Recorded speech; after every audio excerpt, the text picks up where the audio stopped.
అవునండి, నిజమే. హాస్య కథ. రచన కె. శ్రీకృష్ణ బహదూర్. స్వర సహాయం లక్ష్మి. ఇది కరోనా రోజుల నాటి కథ. కాలం చాలా విలువైనది, కాలాన్ని వృధా చేయకూడదు అన్నాడు మా బావ విశ్లేష్. అతను మా అక్క ఉత్తేజిత భర్త. మేమందరం అతన్ని సర్వం బొచ్ అని పిలుచుకుంటాం.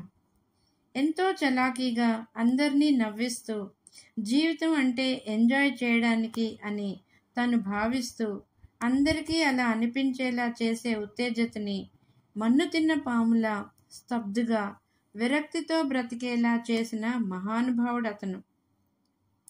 ప్రతి దాని మీద అతనికి తెలియనిది, అతను మాట్లాడనిది ఏదీ లేదు. వసపిట్ట. అసలు తలలోంచి మాట్లాడతాడా, తలపై నుంచి గాల్లోంచి తీసి మాట్లాడతాడా అర్థం కాదు. బాబోయ్, వెర్రివాగుడా, మజాకానా? ఈ అందానికి ప్రతీదీ విశ్లేషిస్తాడు, పేరు సార్థకం చేసుకుంటూ. కానీ మనం ఏదైనా సరిచేసినా, చేద్దామని ప్రయత్నించినా సహించలేడు. వీలైతే మీద పడి మాటలతో తినేస్తాడు, లేకపోతే ఉత్తేజతని చంపుకు తింటాడు. పాపం మా నాన్న మొదట్లో ఏదో చెప్దామని ప్రయత్నించారు. రోజు ఇష్టదైవ స్తోత్రం, నామాలు 108 జపం చేయండి, మానసికంగా శారీరకంగా ఎన్నో లాభాలు. మా నాన్నని పూర్తిగా మాట్లాడనీయలేదు అతను. 108 ఈ రోజుల్లో చాలా ఎక్కువ. 54 చాలనుకుంటాను. ఏదైనా మనకి కావలసింది మొత్తం 9 సంఖ్య రావడం కదా. నవనాడులో స్పందించాలంటే అది అవసరం. అసలు అరగంట వెళ్ళింది అతగాడి విశ్లేషణ. సమగ్ర పరిజ్ఞానం మాటల ప్రవాహ రూపంలో. దేవుడికి కూడా ఇంత చాలు అని నిర్ణయించి సమర్థించుకుంటున్నాడు ఇదేంటమ్మా అన్నారు మా నాన్న షార్ట్ టర్మ్ మూర్ఛ నుంచి తేరుకుని. పాపం ఆయనకి దైవభక్తి మెండు. అల్లుడికి మంచి సలహా ఇద్దామనుకున్నారు. దెబ్బతో గౌరవం కూడా పోయింది. ఉత్తేజిత నీరసంగా సానుభూతితో మా నాన్నని చూసింది. నాకైతే తప్పదు నాన్న, మీకు అనవసరం, మీరు ఆయన మాటలు పట్టించుకోకండి, వెర్రెక్కుతుంది, జాగ్రత్త, సీరియస్గా చెప్పింది ఉత్తేజిత. అయ్యో అయ్యో, ఇంత సీరియస్గా గంభీరంగా మారిపోయావంటే? దీర్ఘం తీస్తూ కంగారు నటించింది మా అమ్మ లక్ష్మి. మా అమ్మ దేనికి కంగారు పడదు. మేమంతా నవ్వేశాం. మేమంటే నేను, లలిత్, మా చెల్లి అమిత. మీరు అనుకున్నది కరెక్టే. నాది ఆడపేరు, ఆమెది మగ పేరు. మా నాన్న సత్యమూర్తి గారు ఏదో వెరైటీగా చేయాలని యుక్త వయసులో చాలా దూకుడుగా ఉండేవారు. ఆ ప్రయోగంలో మా పేర్ల నిర్ణయం ఒకటిలేండి. మా బావ గురించి చెప్తున్నా కదా. ఈ కరోనా కాలంలో లాక్డౌన్ వలన న్యూఢిల్లీ నుండి మా ఇంటికి వచ్చి ఇరుక్కున్నారు అక్కా బావ. సారీ, మేమిరుక్కున్నాం ఆయన దగ్గర.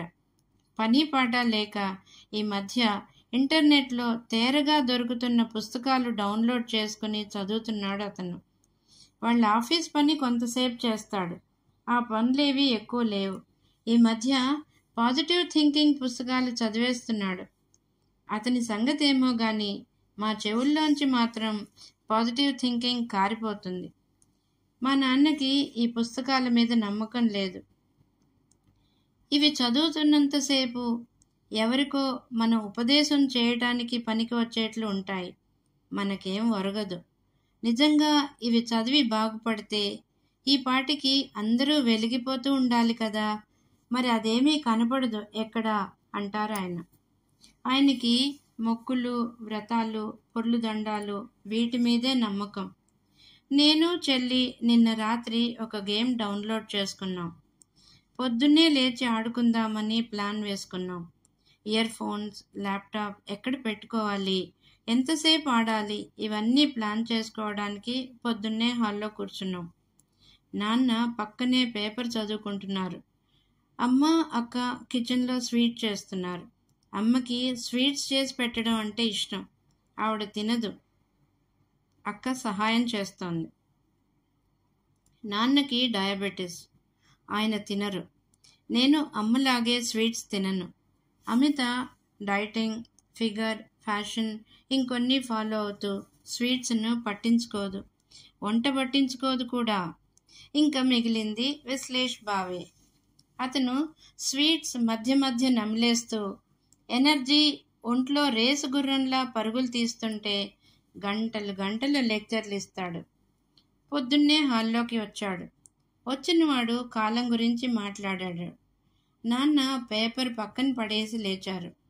ఒక్కడు సినిమాలో మహేష్ బాబు మొదటిసారి ప్రకాష్ రాజుని కొట్టడానికి వెళ్ళినట్లు సీరియస్గా మొహం పెట్టుకుని అక్కడి నుండి బెడ్రూమ్లోకి వెళ్ళారు. చెల్లి నేను నిట్టూర్చాం. పోయింది మా గేమ్. ఇప్పుడు కాలం గురించి బుర్ర ఈటింగ్ జరగబోతోంది. మేము అక్కడి నుంచి వెళ్తే మనం వెనకాలే వచ్చి తింటాడు. కరోనాని నానా తిట్లు తిట్టుకున్నాం. కాలాన్ని మనం వ్యర్థం చేస్తే అది మనల్ని వ్యర్థం చేస్తుంది అన్నాడు బావ. ఇప్పుడు ఈయన చేస్తున్నది ఏమిటో అంది అమిత. ఇంతకన్నా వ్యర్థుడిని అనలేనని మన మీద వేస్ట్ చేస్తున్నాడే అన్నాను నేను గొణుగుతూ. ఇలాంటి వాటికి ఏ విధంగానూ స్పందించడు బావ. తను వాగాలి అనుకున్నది వాగేయాల్సిందే. వినేవాడి కర్మ వింటాడు. కాలం విలువ చెప్పాడు. పోయిన క్షణాలు రావన్నాడు.